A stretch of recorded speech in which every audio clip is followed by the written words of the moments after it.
में रुखसाराए अहमद का तरन्नुम वल फजर में है सुबह रिसालत की बशारत वल असर में है दौर नबूवत की बशारत हर फूल में है रूए मदीना का तबस्सुम हर फूल में खैरू ये मदीना का तबस्सुम शाखों की लचक में बेक़दा का तकल्लुम यासीन से मौला ने कभी उनको पुकारा हमीम कभी और कभी तासीन इशारा ये रमज़ है कुछ आशिक़ माशूक़ के माबैन समझाए जिन्हें खल्क़ों में एक सरवर कौनैन समझाए जिन्हें खल्क़ों में एक सरवर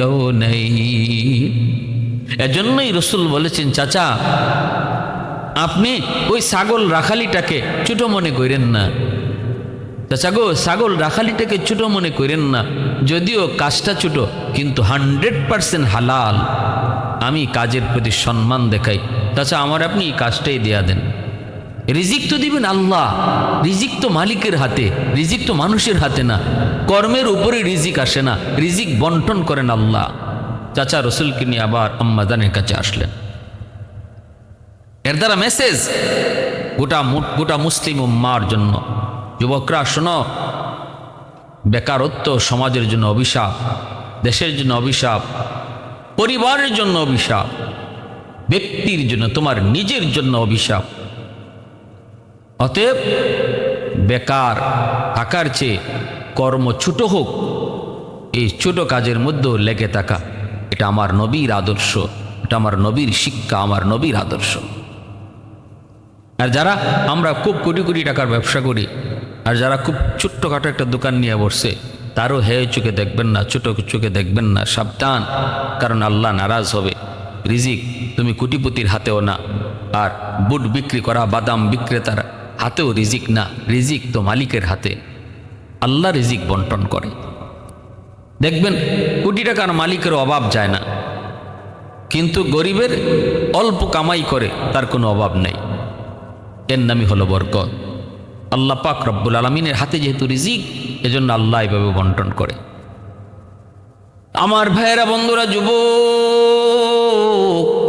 এজন্য বলি দিলটা নরম করে কথাগুলি বোঝার চেষ্টা করো আম্মা জানের কাছে আবার নবীকে নিয়ে ফেরত আসলেন নবীজির চাচা আবু তালিব আম্মা জানের কাছে এসে আবার বলতেছেন খাদিজা আমার ভাতিজা এই কাজটাকেই পছন্দ করেছে অসুবিধা নাই এই কাজটাই আমার ভাতিজারে দেন তালিব নবীকে নিয়ে হাজির হলেন আর বললেন খাদিজা তোমার কাছে কোনো কাজের সন্ধান আসেনি তোমার ফ্যাক্টরিতে তোমার ব্যবসায়িক এই সমস্ত ব্যবসায়িক কার্যক্রমের জন্য কোনো একটা পোস্ট খালি আসেনি যেই পোস্টে আমার ভাতিজা মুহাম্মদকে চাকরি দেওয়া যায় আমার ভাতিজা বড় অত্যন্ত চরিত্রবান আমার ভাতিজা বড় আখলাকওয়ালা আমার ভাতিজা অত্যন্ত নম্রভদ্র অত্যন্ত বিচক্ষণ আমার ভাতিজার মক্কার মানুষ তুমি নিজেও জানো তাকে আল আমিন বলে ডাকে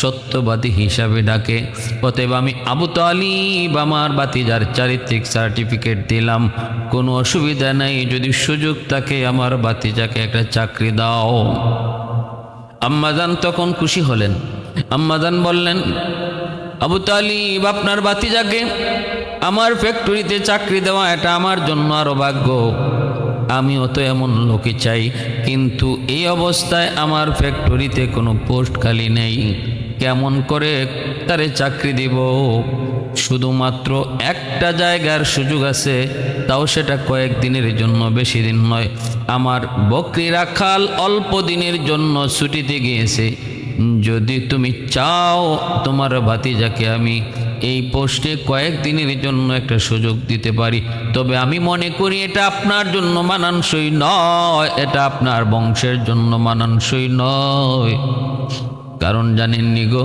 কারণ আপনার কুরাইশ বংশ আরবের ভিতরে অনেক সম্মানী, শুধু আরব নয় গোটা জাহানের ভিতরে আপনার বংশের একটা প্রশংসা, সম্মান, একটা পরিচিতি। আমি কেমন করে এই চাকরির প্রস্তাব দেব? তবে যদি কখনো পোস্ট খালি হয় আমি নিজে আপনার কাছে যাব। এই কথা বলে যখন ফিরত দেন নবীকে নিয়ে, নবীর চাচা ফিরত চলে আসবেন। কিছু দূর যাওয়ার পর আমার আপনার নবী, রহমতের নবী, মায়ের নবী কই, চাচা আপনি আমাকে ফেরত নিয়ে যায়েন না। না না, আমি এই চাকরিটাই করব, এই দায়িত্বটা আমি সঠিকভাবে পালন করব, কোনো কর্ম কি আমি চুটুক করে দেখি না। মানুষ সমাজের যত অহেতুক অযথা কাজকর্ম, কথাবার্তা, এগুলা বেকার মানুষের কাছে বেশি পাওয়া যায়। এরাই এগুলা নিয়ে বেশি আলোচনা করে চায়ের দোকানে বসলে দেখবেন বেকার মানুষগুলির যেন সংসদ বসে যায়। অমুকে কি করলো, অমুকে কি দুষ করলো, অমুকের মেয়ে কি করলো, অমুকের ছেলে কি করলো, এই সব কিছু বিষয় শয়তান তার সব কাজ বেকার মানুষের মাথায় দিয়ে সে নিজে অবসরে যায়। এজন্য বেকারত্ব সমাজের জন্য যেমন অভিশাপ, পরিবারের জন্য তেমন অভিশাপ। বেকারত্ব নিজের জীবনের জন্য একটা অভিশাপ। আল্লাহর নবী বলেন, চাচা আপনার সম্পদ থাকতে পারে, আপনার রুজি রোজগার থাকতে পারে, কিন্তু আমি বেকার থাকতে পছন্দ করি না, আমাকে একটা কাজে লাগায় দেন। অতএব নবী বুঝাইলেন, এ যুবক, তোমার বাবার যদি কোটি কোটি টাকা বাবা মালিক হয়, বাবার যদি 10টা 12টা শিল্প কারখানাও থাকে, তবুও তুমি নিজে বাবার উপরে নির্ভর করে বেকার থাকবা না। কারণ বেকারত্ব মানুষকে অন্যায়ের দিকে, বেকারত্ব মানুষকে খারাপের দিকে অতি দ্রুত ডাইভার্ট করে নেয়। এজন্য বাবার উপর নির্ভরশীল হইয়া, বাবার সম্পদের উপর নির্ভরশীল হইয়া বেকার ছেলে, সেও তার নিজের জন্য অভিশাপ, সমাজের জন্য অভিশাপ, পরিবারের জন্য অভিশাপ। আল্লাহ নবীর চাচা আবু তালিব ইনি কিন্তু বলছেন, বাবা তোমার কাজ করতে হবে কেন? আমার সম্পত্তি কে দেখবে, কে খাইবে? বাবা তোমার কেন কাজ করতে হবে? তোমার কাজের প্রয়োজন নাই। কিন্তু আল্লাহ রসুল তা মানলেন না। রসুল বলেন, না চাচা, আমি একটা কর্ম করব, আমাকে যে কোনো একটা কাজের আপনি সন্ধান দেন, একটা কাজে লাগাই দেন, কাজ করব। রসুল সাল্লাল্লাহু আলাইহি ওয়াসাল্লামের আবদারে রসুলের চাচা আবু তালিব তিনি আল্লাহ নবীকে নিয়ে আম্মাজান খাদিজাতুল কুবরার কাছে আসলেন। কে সেই মহিয়সী নারী? আম্মাজান মক্কার সবচেয়ে ধনী নারী। আম্মাজান তখন মক্কার মানুষের কাছে অত্যন্ত প্রশংসনীয়, চারিত্রিক দিক দিয়েও আম্মাজানের কোনো স্পট নাই, কোনো দাগ নাই, যার কারণে মক্কার মানুষ আম্মাজানকে তাহেরা কয়ে ডাকত, পবিত্রা কয়ে ডাকত। যেহেতু তার চরিত্রের ভিতরে বিন্দু পরিমাণ কোনো স্পট নাই, কোনো দাগ নাই, কোনো কলঙ্ক নাই, এজন্য আম্মাজানকে তারা তাহেরা কয়ে ডাকত। যদিও ওই সময়টাতে মানুষের চরিত্র যে ভালো রাখতে হবে এর কোনো খেয়ালই তখন ছিল না। কারণ কোনো মানুষের চরিত্রই তখন ভালো না। যুগটা ছিল জাহিলি যুগ, অন্ধকার যুগ। অন্ধকার যুগে একজন নারী তার চরিত্রকে সুন্দর রাখা এবং পুত পবিত্র রাখা জেনতেন কোনো বিষয় নয়, অত্যন্ত কঠিন থেকে কঠিন একটা বিষয়। আমার আল্লাহ তার কুদরতি হাতেই আম্মাজানকে পুত পবিত্র বানায় রাখছেন। কারণ আমার আল্লাহ পাকের কুদরতি হাতে লিখা আম্মাজানের সাথেই তার হাবিবের বিবাহ বন্ধন হবে। এজন্য আল্লাহ নিজের থেকেই একদম কুদরতিভাবে হেফাজত করে রাখছেন যাবতীয় পাপ পঙ্কিলতা থেকে, যাবতীয় খারাপি থেকে আল্লাহ তার কুদরতিভাবে হেফাজত করে রাখছেন। আবার অত্যন্ত সুন্দরী, যার কারণে মক্কার মানুষ ধনী ধনী ফ্যামিলির যুবক আম্মাজানকে বিয়ের প্রস্তাব দেয়, কিন্তু বিয়েতে রাজি হন না। কারণ এর আগেও আম্মাজানের আরো 2টা বিবাহ হয়েছে। প্রথম বিবাহ হয়েছে আম্মাজানের বনু তামিম গোত্রের একজন যুবকের সাথে, যার নাম আবু হালা। মানুষ তাকে হালার সন্তানার বাবা হিসাবেই চিনত জানত। আবু হালার সাথেই আম্মাজানের প্রথম বিবাহ, তার বংশ ছিল বনু তামিম। এই আবু হালা ইন্তেকালের পর তিনি আরেকটা বিবাহ বন্ধনে আবদ্ধ হয়েছেন, কিন্তু ওনার সন্তান, প্রথম ঘরের সন্তান আবু হালা, সেও এক সময় নবী কালেমা পরে মুসলমান হইয়া আল্লাহর নবী সাহাবীর খাতায় নাম লিখান। আম্মাজান বিবাহ বসেন না, কারো প্রস্তাব তিনি গ্রহণ করেন না, ব্যবসায় মনোযোগ দিয়ে দিলেন। শাম সিরিয়া জুড়ে তার ব্যবসা ছড়ায় চেটে আছে। ওই অবস্থায় আম্মাজানের কাছে যখন নবীর চাচা আবু তালিব নবীকে নিয়ে হাজির হলেন আর বললেন, খাদিজা, তোমার কাছে কোনো কাজের সন্ধান আসেনি?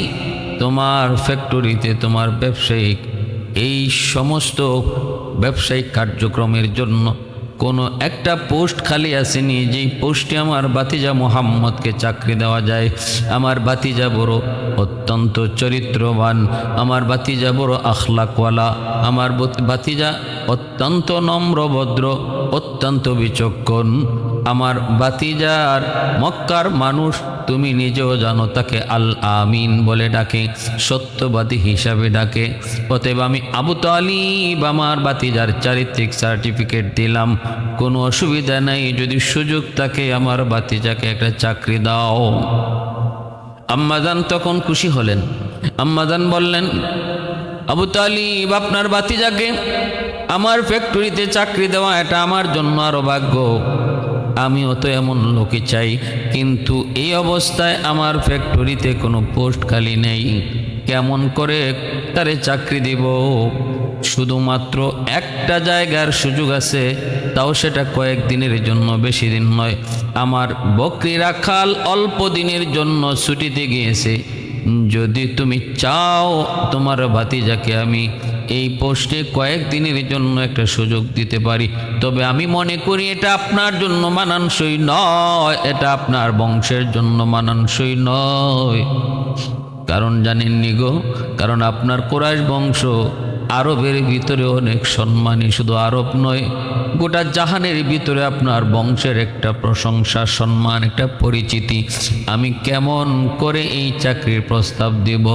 তবে যদি কখনো পোস্ট খালি হয় আমি নিজে আপনার কাছে যাব। এই কথা বলে যখন ফিরত দেন নবীকে নিয়ে, নবীর চাচা ফিরত চলে আসবেন। কিছু দূর যাওয়ার পর আমার আপনার নবী, রহমতের নবী, মায়ের নবী কই, চাচা আপনি আমাকে ফেরত নিয়ে যায়েন না। না না, আমি চাকরিটাই করব, এই দায়িত্বটা আমি সঠিকভাবে পালন করব। কোনো কর্মকে আমি ছোট করে দেখি না। মানুষের কোনো কর্ম সেটা যদি হালাল হয়, হালাল কোনো কর্মকে ছোট করে দেখার কোনো সুযোগ নাই, কোনো সুযোগ নাই। কর্ম যদি হালাল হয় বরকত দিবে আল্লাহ, কর্ম যদি হারাম হয় বরকত কেড়ে নিবে আল্লাহ। হালালের ভিতরে আরাম, হারামের ভিতরে কোনো আরাম নাই। একজন বুট বিক্রেতা, বাদাম বিক্রেতা, সে যদি এই বাদাম বিক্রিটাও সে মনোযোগ দিয়ে করে, অত্যন্ত মায়া করে, তার প্রতিও যদি শ্রদ্ধাশীল হইয়া নিজের কর্মটাকেই সে মায়া কইরা শ্রদ্ধাশীল হইয়া কর্মতে নিযুক্ত থাকে, আল্লাহ পাক ওই ছোট্ট এই কর্মর উসিলায় আল্লাহ তার রিজিকের ব্যবস্থা করবে। রসুল বুঝাইলেন, চাচা না না না গো চাচা, কোনো কর্মকে খারাপ চোখে দেখবেন না, আমি নিজেও দেখি না, কারণ রিজিক দেওয়ার মালিক হলেন আল্লাহ। আল্লাহ ধনীকে যেমন রিজিক দেয়, গরিবকেও আল্লাহ রিজিক দেয়। রিজিক বন্টনকারী আল্লাহ, রিজিকটাকে আসমানে বন্টন করে মালিক। ধনীকেও আল্লাহ দেয়, গরিবকেও আল্লাহ খাওয়ায়, সবাইকে আল্লাহ খাওয়ায়। উসিলা মাত্র ছোট ব্যবসা, উসিলা হলো আমার দোকান, উসিলা হলো আমার চাকুরি, উসিলা হলো আমার চেয়ার, উসিলা হলো আমার রিক্সা, উসিলা হলো আমার ভ্যান, উসিলা হলো আমার নৌকা। এই ছোট্ট থেকে ছোট্ট উসিলা ধরে আল্লাহ পাক রিজিকের ব্যবস্থা করে। আল্লাহ পাক রব্বুল আলামিন যেহেতু রিজিক বন্টনকারী, অতএব কোনো কর্মকে কখনো কেউ ছোট চোখে দেখব না। নিজেও কর্ম করার সময় মন ছোট রাখবো না। অন্য কেউ বড় লোকও ছোট লোকের কোনো ব্যবসাকে খারাপ চোখে দেখব না। আল্লাহ নারাজ হবে, আল্লাহ নারাজ হবে। হালাল ব্যবসা যদি হয় এটাকে মহব্বত করো, শ্রদ্ধা করো, সম্মান করো। হারাম যদি কোটি কোটি টাকার ব্যবসা হয় এর মধ্যে কোনো ইজ্জত নাই, সম্মান নাই, বরকত নাই। যদি হালাল ব্যবসা কম হয় বরকত বাড়ায় দেন আল্লাহ। গরিব গরিব হতে পারে, কিন্তু সে যদি তার অল্প রুজির মধ্যে আল্লাহর উপর খুশি থাকে, তাহলে হাদিস শরীফে রসুল বলেন, আল্লাহ বলেন আমিও আমার বান্দার কম আমল পাইয়া তার উপর খুশি। যে আমার দেওয়া কম রিজিক পাই আমার উপর খুশি, আমি আল্লাহ তার থেকে কম আমল পাইয়া তার উপর খুশি। সুবহানাল্লাহি ওয়া বিহামদি, সুবহানাল্লাহিল আযীম। এজন্য আল্লাহ রসুল বলেন, একজন গরিব আর একজন ধনী দুজন যদি মসজিদে নামাজ আদায় করলো, হাত উঠাইল আল্লাহর দরবারে, এবার রসুল বলেন কার মোনাজাত আগে কবুল হবে জানোনি? নবীজি বলেন শুনো, ধনী যদি তার হাতের সাথে 10টা দিরহাম নয় 10,000 দিরহামও যদি আল্লাহর রাস্তায় দান করে, তবুও গরিবের খালি হাতের দোয়া আল্লাহর দরবারে আগে কবুল হয়ে যায়। এতটা সম্মান, এতটা ইজ্জত। যদি একজন গরিব মানুষ, তার রুজি কম, তার রোজগার কম, এরপরও আল্লাহর উপর খুশি থাকে, এরপরও সে আল্লাহর বিধিবিধান মাইনা চলে, গরিবী হালতেও যদি মসজিদে যায়, গরিবী হালতেও যদি বিবি বাচ্চারে পর্দায় রাখে, গরিবী হালতেও যদি আল্লাহরে ডরায়, আল্লাহ পাক রব্বুল আলামিন তার মর্যাদা দুনিয়াতে কত বাড়ায়, দুনিয়াতে বাড়ায় তার হাত আর ধনীর হাত, দুই হাতের মধ্যে গরিবের হাতটা আল্লাহর কাছে আগে কবুল হয়। শুধু তাই নয়, আল্লাহর রসুল কয় ধনী যদি 10,000 দিরহাম আল্লাহর রাস্তায় দান করে, তবুও তার আগে গরিবের খালি হাত আল্লাহর কাছে কবুল হয়ে যায়। কিয়ামতের ময়দানে রসুল কয় আমি যখন জান্নাতে আগে ঢুকবো, আমার সাথে গরিবরাই সবার আগে জান্নাতে ঢুকবে। আদখুলুল জান্নাতা ওয়া মাই ফুকারাউল মুসলিমিন। সুবহানাল্লাহ। ওয়াল্লাইলু মিহি যুলফি মুহাম্মদ কাতারান্নুম, ওয়াল্লাইলু মিহি যুলফি মুহাম্মদ কাতারান্নুম, والشمس من رخساري أحمد كترنم، والفجر من صبح رسالتك بشارت، والعصر में दौर नबूवत की बशारत, हर फूल में है रूय मदीना का तबस्सुम, हर फूल में है रूय मदीना का तबस्सुम, शाखों की लचक में बेक़दा का तकल्लुम, यासीन से मौला ने कभी उनको पुकारा, हामीम कभी और कभी तासीन इशारा, ये रमज़ है कुछ आशिक़ माशूक़ माबैन, समझाए जिन्हें खल्क़ों में एक सरवर कौनैन, समझाए जिन्हें खल्क़ों में एक सरवर कौनैन। এজন্যই রাসূল বলেছেন, চাচা আপনি ওই ছাগল রাখালিটাকে ছোট মনে করেন না। চাচা গো, ছাগল রাখালিটাকে ছোট মনে করেন না, যদিও কাজটা ছোট কিন্তু 100% হালাল। আমি কাজের প্রতি সম্মান দেখাই, চাচা আমার আপনি এই কাজটাই দেয়া দেন। রিজিক তো দিবেন আল্লাহ, রিজিক তো মালিকের হাতে, রিজিক তো মানুষের হাতে না, কর্মের উপরে রিজিক আসে না, রিজিক বন্টন করেন আল্লাহ। চাচা রসুলকে নিয়ে আবার আম্মাজানের কাছে আসলেন। এর দ্বারা মেসেজ গোটা মুসলিম উম্মার জন্য, যুবকরা শোনো, বেকারত্ব সমাজের জন্য অভিশাপ, দেশের জন্য অভিশাপ, পরিবারের জন্য অভিশাপ, ব্যক্তির জন্য, তোমার নিজের জন্য অভিশাপ। অতএব বেকার থাকার চেয়ে কর্ম ছোট হোক, এই ছোট কাজের মধ্যেও লেগে থাকা, এটা আমার নবীর আদর্শ, এটা আমার নবীর শিক্ষা, আমার নবীর আদর্শ।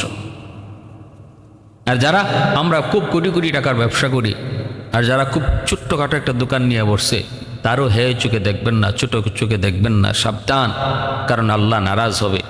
রিজিক তুমি কোটিপতির হাতেও না, আর বুট বিক্রি করা বাদাম বিক্রেতার হাতেও রিজিক না। রিজিক তো মালিকের হাতে।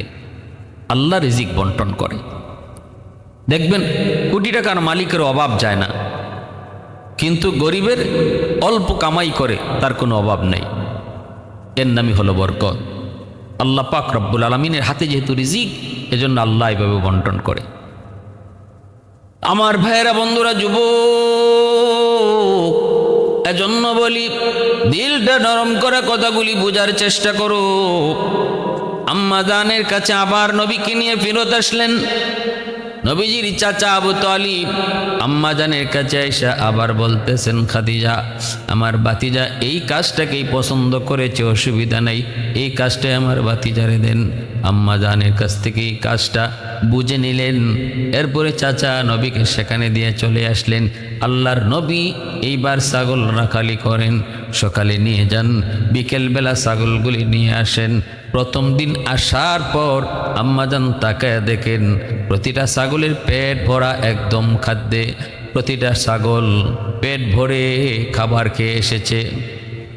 আম্মাজান তো অবাক, আগে তো কখনো আমার ছাগল এইভাবে খানা খায় পায় নাই। আমার রাখাল কোথায় ছাগল রাখালি করে? আর আগের রাখাল কোথায় রাখতো? ঘটনা কি? পরের দিনও একই হালত। অল্প দিনের ভিতরে আম্মাজান দেখেন প্রতিটা ছাগল নাদোষ নদোষ হয়ে গেল। বড় সুন্দর। আম্মাজান কৌতূহল বসে ছাদের উপরে উঠে দেখতে চাইলেন নবী কোথায় তার ছাগলগুলি রাখালি করে। তাকায় দেখে আগের রাখাল যেই জায়গায় রাখতো সেই মরুভূমিতেই নবী ছাগল রাখালি করতেছেন। কিন্তু ঘটনা কি? অবাক কাণ্ড। আম্মাজান তাকায় দেখেন এই মরুভূমির ভিতরে মাথার উপরে প্রচন্ড রোদ, নবী বসা আছেন। এই রৌদ্রের মধ্যে আমার নবী, মার নবীকে উপর থেকে একটা মেঘের মালা, এক খণ্ড মেঘমালা আমার নবীকে ছায়া দিতেছে। আর নবীজির পাশে ছাগলগুলি যার যার মতোই খানা খায়, যার যার মতোই ঘাস খায়। কিন্তু ছাগলগুলাকে নবীজি রাখালিও করেন না, অথচ ছাগল রাখালি করা কত কঠিন। যারা ছাগল রাখালি করে তারা বুঝে ছাগল অত্যন্ত বিয়ারা একটা জাতি। ধৈর্য ছাড়া ছাগল রাখালি করা সম্ভব হয় না।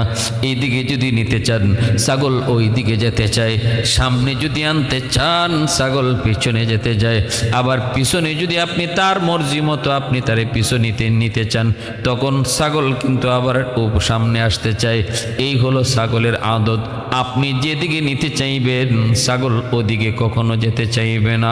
এজন্যই আল্লাহ পাক রব্বুল আলামিন সকল নবী পয়গম্বরগণকে আল্লাহ ছাগল রাখালি করাইছেন, কারণ এমন উম্মত আমি আল্লাহ তোমাকে দিব। এরে নবী শোনো আমার বন্ধু, এমন উম্মত আসবে যে উম্মতের স্বভাব হবে ছাগলের মতো। অতএব ছাগল রাখালি কইরা ধৈর্যের আল্লাহ পরীক্ষা নেন। সকল নবী পয়গম্বরগণ ছাগল রাখালি কইরা ধৈর্যের পরীক্ষা দিয়েছেন। মায়ার নবী, দয়ার নবী বসা আছেন। আম্মাজান ছাদের উপর থেকে তাকায় দেখেন নবীর ছাগলগুলাকে রাখালি করতেছে জঙ্গলের বাঘ। আর আমার নবী গরমের মধ্যে বর্ষা, আমার নবী কি বাতাস দিতেছে বিষাক্ত সাপ। মায়ার নবী, দয়ার নবী বসা আছেন, সাপ নবী কি বাতাস দেয়।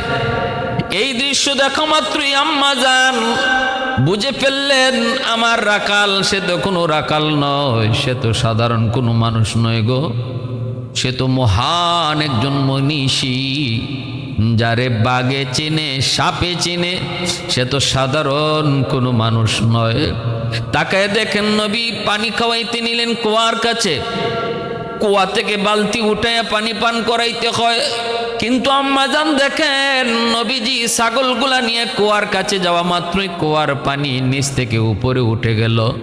অটো উপরে উঠে গেল, আর ছাগলগুলি পানি খাওয়া শেষ করার পর কুয়ার পানি আবার নিচে গেল। আম্মাজান এবার বুঝলেন আমার রাখাল সাধারণ কোনো মানুষ নয়, যার ইচ্ছা মতো কুয়ার পানি উপর থেকে নিচে যায়, নিচ থেকে উপরে উঠে। নবীজির প্রতি মহব্বত আর ভালোবাসা বাড়তে শুরু হলো, নবীজির প্রতি দুর্বল হতে লাগলেন। এই দিকে আম্মাজান সিদ্ধান্ত নিলেন তার ব্যবসায়িক সমস্ত কার্যকলাপের চিফ ম্যানেজার বানায় দিবেন আমার নবীকে। ঘোষণা দেওয়া মাত্রই কয়েকজন ম্যানেজার বিরোধিতা করলো। আম্মাজান বললেন, যদি তোমাদের মন চায় চাকরি করো, নতুবা চলে যাও, সিদ্ধান্ত ফাইনাল। আমি হলাম মালিক, আমার সিদ্ধান্ত হলো ফাইনাল। আমি মুহাম্মদকে আমার ব্যবসায়িক চিফ ম্যানেজার বানায় দিলাম। সমস্ত ম্যানেজার তোমরা যারা আছো সবাই মুহাম্মদের কাছে তোমাদের হিসাব বুঝিয়ে দিতে হবে। আল্লাহর নবী ঘোষণা দেওয়া মাত্রই মায়ার নবী তখন একটু বাধা দিয়েছিলেন, বলেছিলেন, মালিক এমন কাজ আপনি কইরেন না, আমি মাত্র জয়েন করেছি, আমি এত কিছু বুঝি না, এত বড় দায়িত্ব দিয়েন না, আমি হয়তো পারবো না। আম্মাজান বলেন, পারবেন কি পারবেন না আমাকে বুঝাইতে হবে না, যা বুঝার আমি বুঝেছি, যা দেখার আমি দেখেছি। সুবহানাল্লাহ। যান, আপনাকে 1 মাসের জন্য সিরিয়ায় ব্যবসার জন্য পাঠিয়ে দিলাম। আম্মাজান রসুলকে মালামাল সহকারী সিরিয়ায় ব্যবসার জন্য পাঠাইলেন, আর সঙ্গে দিলেন মাইসারাকে। মাইসারা আম্মাজানের গোলাম সাথে দিয়ে দিলেন, আর বললেন, তুমি মুহাম্মদের খাদেম, আর পদে পদে যা দেখবা যা শুনবা সব নোট করে রাখবা। আম্মাজানের একজন বান্ধবী ছিল, খাস বান্ধবী, যার নাম ছিল নাফিসা। আর আম্মাজানের চাচাতো ভাই ওয়ারাকা ইবনে নওফল, ইনি ছিলেন পাদ্রী, উনি আসমানি কিতাব সম্পর্কে জ্ঞানী ছিলেন। এজন্য আম্মাজান যে কোনো বিষয়ে বান্ধবী এই নাফিসার সাথে পরামর্শ করতেন, আর চাচাতো ভাই ওয়ারাকা ইবনে নওফলের সাথে পরামর্শ করতেন। আম্মাজান রসুলকে পাঠিয়ে দিলেন সিরিয়ায়, আর মাইসারাকে বললেন, তুমি সব নোট করে রাখবা। মাইসারা নবীর সাথে চলছেন এই উটের কাফেলা নিয়ে সিরিয়ার দিকে। আর ওই অবস্থায় মাইসারা কি দেখলেন, যা কি শুনলেন, যা বুঝলেন সব তিনি নোট করছেন। দেখতেছেন রাস্তা দিয়ে যান, হঠাৎ করে মাইসারার নজরে পড়ল মক্কার আরবের এই মরুভূমিতে প্রচন্ড রোদ। নবীজি যেই দিকে যান, আল্লাহর নবীর মাথার উপরে ওই যে আম্মাজান দেখেছিলেন এক খণ্ড মেঘমালা নবীকে ছায়া দেয়, এই ছায়া দিয়া দিয়া নবীকে সিরিয়ার দিকে নিয়ে যাচ্ছে। আর মাইসারা সাথে সাথে সেটা নোট করে নিলেন, আর দেখতে লাগলেন। একটু পরেই দেখতেছেন মায়ার নবী, দয়ার নবী যেই দিকে যাইতেছেন ওই দিকে সমস্ত গাছপালা ডানে বামে যা ছিল সবগুলি গাছপালার মাথাগুলি নুয়া নুয়া নবীকে সম্মান জানায়। আম্মাজান যে মাইসারাকে পাঠাইলেন, মাইসারা নিজের কানে শুনলেন পাহাড়ের পাথরগুলি নবীকে সালাম জানায়। আসসালাতু আসসালামু আলাইকা ইয়া রাসূলুল্লাহ, আসসালাতু আসসালামু আলাইকা ইয়া হাবিবাল্লাহ। নবীকে সালাম জানায়। আল্লাহর নবীকে নিয়ে সিরিয়ায় তিনি ঢুকলেন। সেখানে একজন ব্যবসার কাজে থাকা অবস্থায় একজন খ্রিস্টান পাদ্রীর সাথে দেখা হয়। ওই খ্রিস্টান পাদ্রী আমার নবীকে দেইখা ভবিষ্যৎবাণী করে দেয়, মুহাম্মদ তোমার নাম, বাবার নাম আব্দুল্লাহ, মার নাম আমেনা, আমি তাওরাত কিতাবে পেয়েছি। এই নামের আর এই আলামতের মানুষটাই শেষ জমানার নবী হবে। অতএব আর দেরি করবা না, সিরিয়ায় থাকা তোমার জন্য নিরাপদ না। এই পাদ্রীর ভবিষ্যৎবাণীটাও মাইসারা তার নোটের মধ্যে নোট করলেন। এইদিকে দিন যায়, আম্মাজান আমার নবীর অপেক্ষায় দিলের ভিতরে মায়া মহব্বত তো বেড়ে গেছে। নবীজির প্রশংসা যত শুনেন ততই শুনতে মন চায়। আম্মাজান বান্ধবীকেও বলে, মুহাম্মদ সম্পর্কে একটু কও। মাইসারা কয়ে খাদিজা, নাফিসা কয়ে খাদিজা তোমার চিফ ম্যানেজার, সে তো সাধারণ কোনো মানুষ নয়, তার এতদিনের ভিতরে তার আমানতদারি তার সুন্দর চেহারা, তার সুন্দর কথা। তার পথে আম্মা জান বান্ধবী নাফিসাকে নিয়া, খাদেম খুদ্দাম বাদীদেরকে নিয়ে তিনি উপরে উইটা নবী কোন দিক দিয়ে আসবেন সেই দিকে তাকায় রইছেন। আর একে একে শুধু সবাইকে বলেন মুহাম্মদ সম্পর্কে যে যত সুন্দর কথা বলবা তারে তত সুন্দর পুরস্কার দিব। আর আমার চিফ ম্যানেজার যেই দিক দিয়ে আসবে সবার আগে যে দেখে আমাকে জানাইবা ওই যে আপনার চিফ ম্যানেজার আসতেছে, সাথে সাথে সে গোলাম হলে তারে আমি আজাদ করব, বাদী হলে আজাদ করব, আর নতুবা সে যা চায় তারে তা পুরস্কৃত করব। সবাই তো ওই দিকে তাকানো, সিরিয়ার দিক থেকে কে আগে সংবাদ দেয়? কেউ তো আগে বলতে পারে নাই, কিন্তু আম্মা জান নিজে বললে ফেললেন একটু পরেই তোমরা দেখবা ওই দিক থেকে আমার ম্যানেজার আসতেছে। আমি দেখে ফেলেছি। বান্ধবী কয় খাদিজা আমরা কেউ দেখলাম না, তুমি কেমনে দেখছো? কয় আমি বললাম তো আমি দেখছি, তোমরা একটু পরেই দেখবা। হঠাৎ করে সবাই দেখলো, নজরে পড়লো। নাফিসা বান্ধবী জিজ্ঞেস করে সখী তুই কেমনে দেখলি, একটু কোনা গো, কেমনে দেখলি? আমরা তো কেউ দেখলাম না, তুই কেমনে দেখলি? আম্মা জান কয় আমি কেমনে দেখছি সখী শুন, আমি যেদিন সাদি উইটা ছাগল রাখালি করার সময় দৃশ্য দেখেছিলাম, তার মাথার উপরে একটা মেঘমালা ছায়া দেয়। আজও আমি দেখেছি ওই দিক থেকে একটা মেঘের টুকরা ছায়া দিয়া দিয়া কারে আসতেছে। আমি বুঝে গেছি, আমি চিনে ফেলেছি এই সেই মেঘমালা।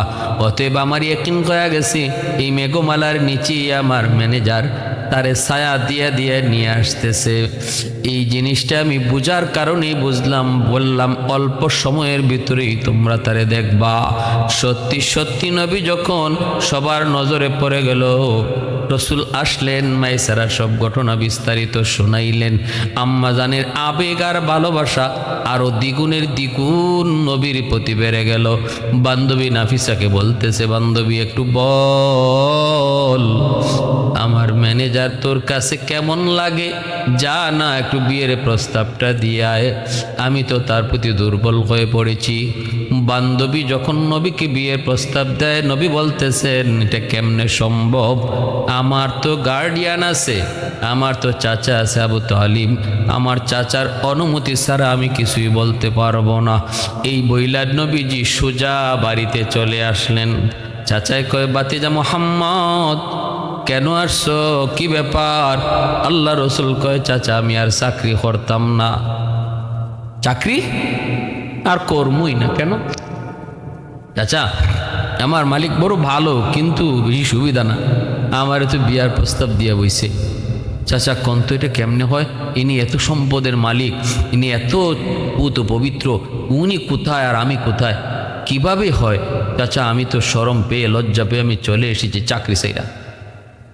আর বলছি আমার চাচা গার্ডিয়ান, আমার চাচা ভালো জানেন, আমার চাচা ভালো জানেন, এই বলে আমি চলে আসছি, আমি আর চাকরি করবই না। আল্লাহ রসুলের চাচা আবু তালিব কয় বাতিজা এমন সুযোগ কয়জনে পায় বেটা? মক্কার কত কোটিপতি শিল্পপতি খাদিজাকে বিয়ে করার জন্য লাইন ধরে আছে, কাউকে পাত্তা দেয় না। কিন্তু বাতিজা তুই কেমন করে না কইয়া চইলা আসলে রে বাবা? আল্লাহ রসুল কয় চাচা আমি এত কিছু বুঝি না, তবে আমি রাজি না। আল্লাহর নবী যখন এই কথা বললেন, চাচা বলতেছি ঠিক আছে বাবা, তোমার মতেই মত, ঠিক আছে বাবা, তোমার কোনো চাকরি বাকরি করা লাগবে না, তুমি থাকো, আমি চাচা তোমাকে খাওয়াবো পড়াবো, আমি চাচা তোমার লালন পালন করব। এতে যদি রক্ত বেচতে হয় বেচবো, তবুও বাতিজা তোমার কোনো অভাব তোমাকে টের পাইতে দেব না। এত মায়া এত মহব্বত নবীর চাচা আবু তালিব করছেন। ইনি কে? নবীর আপন চাচা, নবীর চাচা তো ভাই হযরত আলী রাদিয়াল্লাহু তাআলা আনহুর আব্বা আবু তালিব।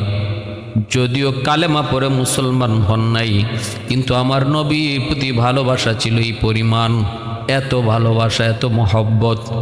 আল্লাহর নবী আফসোস করেছেন, মৌতের সময় নবী চোখের পানি জড়ায় জড়ায় যায় কাঁদছেন। চাচা গো, চাচা আপনার জীবদ্দশায় কেউ আমার দিকে চোখ তোলার সাহস করে নাই।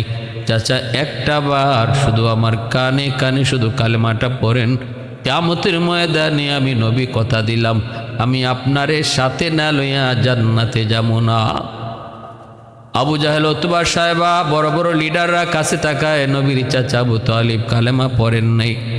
বলছেন বাবা আমি জানি তুমি সত্য, তোমার ধর্ম সত্য, কিন্তু ইসলাম আনতে পারলাম না, ঈমান গ্রহণ করতে পারলাম না, কারণ আমার এই লোকগুলা আমার মরণের পরে আমার বদনাম করবে, আমারে কাপুরুষ বলবে। আবু তালিব সারা জীবন আমাদের বাপ দাদার ধর্ম পালন করেছে, মৌতের সময় বাতিজার ধর্ম গ্রহণ করে মরছে, এই বইলে আমার বদনাম করবে।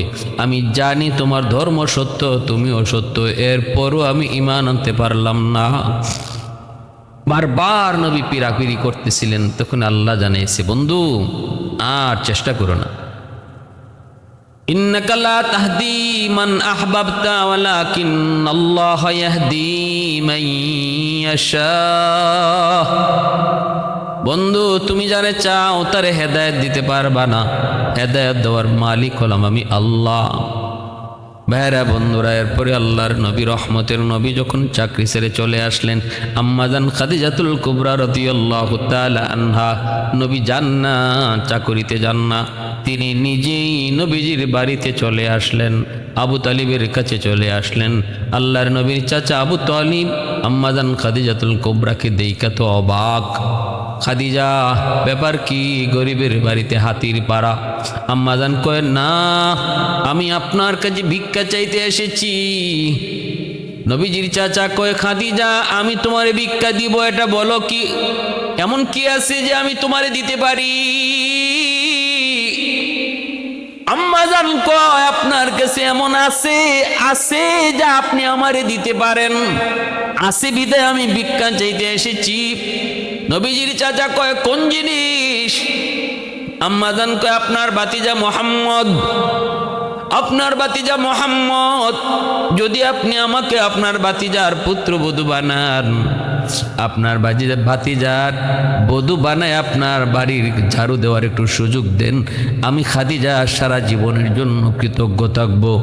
আমি আপনার ভাতিজার বধূ হতে চাই, যদি দয়া করে আপনি আমাকে গ্রহণ করেন। আল্লাহর নবীর চাচা আবু তালিব এবার বুঝলেন ঘটনা তো সত্যই, আমার ভাতিজাও তো এমনই বলেছে এমনই বলেছে। আল্লাহর নবীর কাছে গেলেন, যা বলতেছে ভাতিজা খাদিজা তো নিজেই চলে এসেছে বিয়ের প্রস্তাব নিয়া, ভাতিজা না করবি না, ভাতিজা না করিস না বাবা, বাবা নো একটু আমার দিকে তাকায় ক, সুযোগ সব সময় আয় না রে বাবা, জীবনে বহু কষ্ট করছি, অভাব অনটনের দিন গেছে, একটু সুযোগ আইছে দিন ঘুরাইবার, ভাতিজা একটু না করবি না, ক না ভাতিজা, তুই একটু রাজি নি, ক না। আল্লাহ নবী কয় চাচা জান যায় কন, 3 শর্তে আমি রাজি আছি। খাদিজা আমার ভাতিজা 3 শর্তে রাজি। আম্মাজান কয় 3টা না 100টা দিলেও আমি রাজি। ভাতিজা খাদিজা 100টা শর্ত দিলেও রাজি, ভাতিজা 3টা না শর্ত আরো 2-1টা বাড়া। আল্লাহ নবী কয় চাচা বাড়ানো লাগবে না, 3 শর্তই এনাফ। কয় ঠিক আছে ভাতিজা 3টা শর্ত তুই ক। খাদিজা সব মানবে, তবে ভাতিজারে 3টা শর্তের ভিতরে অন্তত 1টা শর্ত চাচার ফায়সায়া কইস, কারণ জীবনে বহু অভাবে দিন গেছে, একটু চাচার দিকে তাকায় কইস রে বাবা। আল্লাহ নবী কইস ঠিক আছে চাচা আপনি টেনশন করেন না। আল্লাহর নবী 1 নাম্বার শর্ত দিলেন, আপনার যত বাড়ি আছে সবগুলি বাড়ি, সবগুলি ঘর, মক্কায় যাদের ঘর নাই বাড়ি নাই ভূমিহীন যারা, তাদেরকে দিয়ে দিতে হবে। আম্মাজান কয় আমি রাজি আছি। 2 নাম্বার শর্ত হলো আপনার যত টাকা পয়সা আছে, আপনার যত টাকা পয়সা আছে। নবীজির চাচা আবু তালিব নবীজির দিকে তাকায় বলতেছেন ভাতিজা একটু চাচার ফায়সায়া ক। নবীজি বলতেছেন 2 নাম্বার শর্ত হলো আমি একজন গরিব মানুষ, আপনি আমার বিবি হয়ে যদি আসেন, আমি আপনার মতো আপনাকে রাখতে পারবো না, আমার মতো আপনাকে থাকতে হবে। আমার ঘর নাই, বাড়ি নাই, থাকার সুন্দর কোনো পরিবেশ নাই, এখনো চাচার হোটেলে খাই, চাচার ঘরে ঘুমাই। অতএব আমি আপনারে নিয়ে ভাঙ্গা ঘরে থাকবো, আপনি তো ভাঙ্গা ঘরে থাকতে পারবেননি। আপনার আমার ঘুমানোর কোনো চাদর নাও থাকতে পারে, সেটা আপনি মানতে পারবেননি। চুলায় একদিন 2 দিন না, একাধারে কয়েকদিন চলে আগুন জ্বলবে না, তাও আপনি পারবেননি। আম্মা জান কয় আমি সব রাজি আছি। 3 নাম্বার শর্ত হলো আপনার যত সম্পদ এমনি চাচা আবু তালিব কয় বাতিজা বাতিজা একটু না, চাচার পয়সা আল্লাহ নবী কয় সবগুলি সম্পদ গরিব অসহায় মানুষের মাঝে বন্টন করে দিতে হবে। আম্মা জান কয় আমি রাজি আছি। নবীজির চাচা আবু তালিবের মন খারাপ হয়ে গেল। ঘটনা কি বাতিজা? 3টা শর্তের একটা শর্ত চাচার পয়সা কইলি না, চাচার দিকে তাকায় তুমি কইলা না। বাতিজা ঠিক আছে বাতিজা, তোর বিয়া তুই কর, আমি গেলাম। আল্লাহ নবী কয় চাচা যান না। আম্মা জান খাদিজাতুল কুবরা কয় আমার সব সম্পদ আমি আপনারে দিয়া দিলাম, এবার আপনার যা মর্জি তা করেন। আল্লাহ নবীর কাছে সব সম্পদ দিয়ে দিলেন নবীর পায়ের তলে। নবীজি মুহূর্তের ভিতরে সবগুলি সম্পদ গরিব অসহায় মানুষের মাঝে বন্টন করে দিলেন। একটা সুতাও নবীজি নিজের জন্য রাখেন নাই। অতএব আজকের যুব সমাজ একটু চিন্তা করো, বউয়ের কাছ থেকে সম্পদ নেওয়াকে যৌতুক কয়। আমার নবীর পায়ের তলে সব কোটি কোটি কোটি কোটি সম্পদ দিয়ে দেওয়ার পরও নবীজি সব দান করে দিয়েছেন, একটাও নিজের জন্য রাখেন নাই। আরো ঘোষণা দিলেন যৌতুক নেওয়া হারাম। আজকে আমাদের সমাজ করে এই সমস্ত মানুষগুলা, এই সমস্ত যুবকগুলি, এরাও আজকে কবিরা গুনাতে শামিল। যৌতুকের বিয়াতে কখনো বরকত থাকে না। সমাজের মানুষ আজকে যদি আমরা এই একতাবদ্ধ হই যে যৌতুক নিয়ে যে বিয়ে হয়, বিয়েতে কেউ খাইতেও যাইব না, যাইতেও যাইব না, দাওয়াত খাইতেও যাইব না, সম্পর্ক রাখবো না, যৌতুক সমাজ থেকে উঠে যাবে। কিন্তু আমাদের সমাজে তো যৌতুক ডাইরেক্ট না নিলেও ইনডাইরেক্ট অনেকেই খাইন, ইবায় না গুড়ায় নিন, এমন আসেনি না নাই? আপনার মেয়েই তো থাকবো, টেলিভিশনটা না দিলে কি দেখবো? রাত কাটাইব কেমনে, সময় কাটাইব কেমনে? আপনারই তো এখন দামান। ছেলে তো আর জন্ম দিছে আমি, এখন বিয়ার পরে তো ছেলে হয়ে যাব আপনার। এই ছেলেটা এই অফিস আদালতে যাইব, কেমনে যাইব? গাড়ি ঘুরায়, লোকাল বাসে উঠিয়া একটা মোটরসাইকেল দিলে ভালো হয় না? এইভাবে কুয়া কুয়া আজকে যৌতুক নেওয়া হয়, যেটা শরীয়তে সম্পূর্ণ হারাম, সম্পূর্ণ হারাম। আল্লাহ রসুল একটা সুতা পর্যন্ত নেন নাই। আল্লাহ রসুল সাল্লাম সব সম্পদ দান করে দিলেন। বিবাহের খুতবা পড়াইলেন নবীর চাচা আবু তালিব, খুতবা পড়াইলেন। আর 20টা উট আল্লাহর রসুল মোহর হিসেবে ধার্য করলেন। 20টা উট নবীজি মোহর হিসেবে ধার্য করলেন। আর ওই বিবাহ সুন্দরী অনুষ্ঠানের মধ্যে মক্কার গণ্যমান্য লোকরাও সেখানে ছিল। মক্কার মধ্যে একটা আলোড়ন সৃষ্টি হয়ে গেল যে মুহাম্মদের কাছে খাদিজা কেমনে বিয়া বইল? মুহাম্মদের তো কিছুই নেই, মুহাম্মদের তো কিছুই নেই। আম্মাজান সবগুলা নেতা ফেতারে একদিন দাওয়াত করে খাওয়াইতে আনছেন। আর আন্না বলছেন, বলো তো তোমরা কে কি কইছো? মুহাম্মদ কোন দিক দিয়ে আমার থেকে কম একটু কও না? তার চরিত্র? কয় না, চারিত্রিক দিয়ে সে অনেক ভালো। সুন্দর? কয় না, সুন্দরও সে অতুলনীয়, কোনো দিক দিয়ে তার কমতি নেই। তো কোন দিকটা দিয়ে কমতি? কয় সম্পদের দিক দিয়া। সম্পদের দিক দিয়া অনেক তফাৎ। বলে হ্যাঁ, সম্পদের দিক দিয়েই যখন আমার স্বামী মুহাম্মদ আমার চেয়ে নিচে আর আমি উপরে, তোমাদের সামনে আমি উপস্থিত সাক্ষী রেখে আমার সব সম্পদ আমার স্বামী মুহাম্মদরে দিয়া দিলাম। এইবার তোমরা কও আমার কিছু আছে? বলেন না। সব কার? বলে মুহাম্মদের। এখন মুহাম্মদরে আমি ফাইয়া ধন্য, মুহাম্মদ আমার ফাইয়া ধন্য, না আমি মুহাম্মদের ফাইয়া ধন্য? তোমরা কও।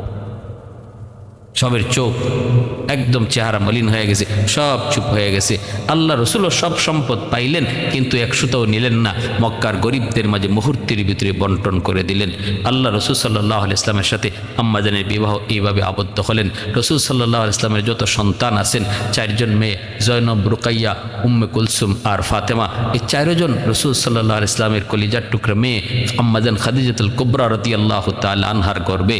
আর আম্মাজানের প্রথম ছেলে ছেলে সন্তান হয়েছিল যার নাম কাসেম, আর একজন ছেলে শুধু ইব্রাহিম সারা, বাকি ছেলেরাও আম্মাজানের গর্বেই জন্ম নিছেন। আম্মাজান রাসূল সাল্লাল্লাহু আলাইহি সাল্লাম যতদিন তিনি জীবিত ছিলেন ওনার জীবদ্দশায় আর কোনো নারীকে বিয়ে করেন নাই। ওনার ইন্তেকালের পরে আল্লাহ রসুল তিনি অন্যান্য বিবিগণকে বিবাহ করেছেন। ইসলামের সবচেয়ে বেশি অবদান ইসলামের মধ্যে যার, তিনি হলেন সেই মহিয়সী নারী, আমার আপনার এই গোটা উম্মার মা জননী আম্মাজান খাদিজাতুল কুবরা রাদিয়াল্লাহু তাআলা আনহা। মক্কার জান্নাতুল বাগ, মক্কার জান্নাতুল মুআল্লায় তিনি শুয়ে আছেন। মদিনার কবরস্থানে না, মক্কার কবরস্থান জান্নাতুল মুআল্লায় তিনি শুয়ে আছেন। আল্লাহ তার বান্দির কবরখানাকে জান্নাতের উঁচু মাকাম বানায় দেন। আল্লাহ পাক এই উম্মার মাকে আল্লাহ পাক যথাযথ সম্মানে জান্নাতে সমাসীন করেন, এই দোয়া করি। আল্লাহ আমাদের সবাইকে আমল করার বুঝার তৌফিক দান।